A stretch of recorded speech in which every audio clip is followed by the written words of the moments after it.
Imagine pouring your heart and soul into a project only to have it criticized. Sounds familiar? You're not alone. We've all been stung by sharp words after investing significant effort into something we're proud of. But here's a twist. Criticism, though often painful, holds an unexpected power. It can be a catalyst for growth, a tool for improvement, a guide to perfection. But how can you turn criticism into a stepping stone rather than a stumbling block? Stay tuned to find out. Many people view criticism as a direct attack on their abilities or worth. But is that really the case? Often we are quick to assume that criticism is a reflection of our shortcomings.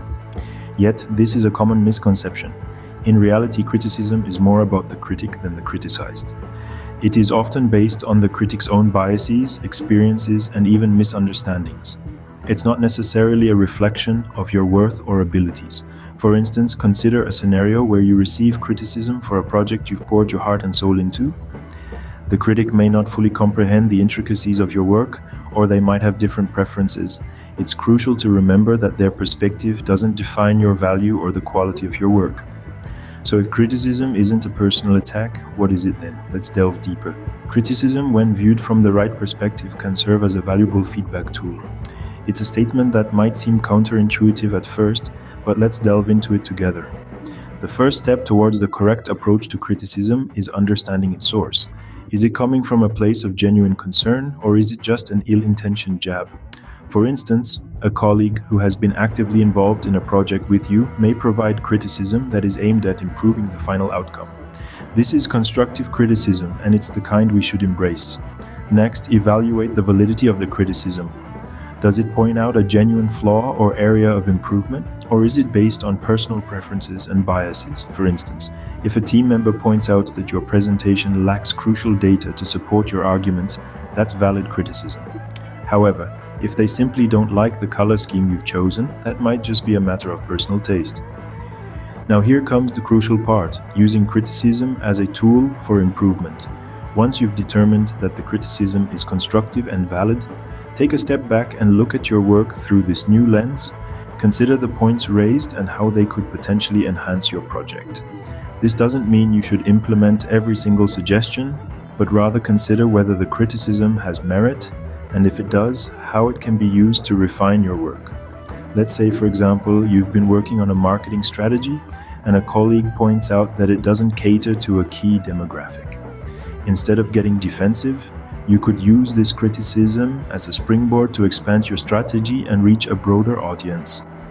The correct approach to criticism isn't about appeasing every voice of dissent. It's about discerning which voices bring value to your work and using their feedback as a catalyst for improvement. It's a skill that requires practice and self-awareness, but the payoff is worth it. Remember, the aim is not to avoid criticism, but to use it as a tool for personal and professional growth. Now that you know how to handle criticism, are you ready to turn it into your secret weapon? Embrace it. Yes, you heard it right. Embrace criticism. Sounds counterintuitive, doesn't it? But think about it for a moment. What is criticism really but a free, honest appraisal of your work? It's like having a personal trainer for your projects, constantly pushing you to improve, to fine-tune, to excel. And the benefits? Oh, they are manifold. First off, it builds resilience. In a world that's constantly changing, resilience isn't just a virtue, it's a necessity. It's the strength you need to bounce back from setbacks, to weather storms, to keep going when the going gets tough. Next, it sharpens your skills. Every piece of criticism is an opportunity to learn, to grow, to become better at what you do. It's a chance to iron out the kinks, to polish the rough edges, to elevate your work from good to great. And finally, it enhances self-awareness. It shines a light on your blind spots, on those areas you might have overlooked or neglected. It helps you see yourself, your work, in a new light, giving you a fuller, more rounded understanding of your strengths and weaknesses. So the next time you face criticism, remember it's not a setback, but a setup for a comeback.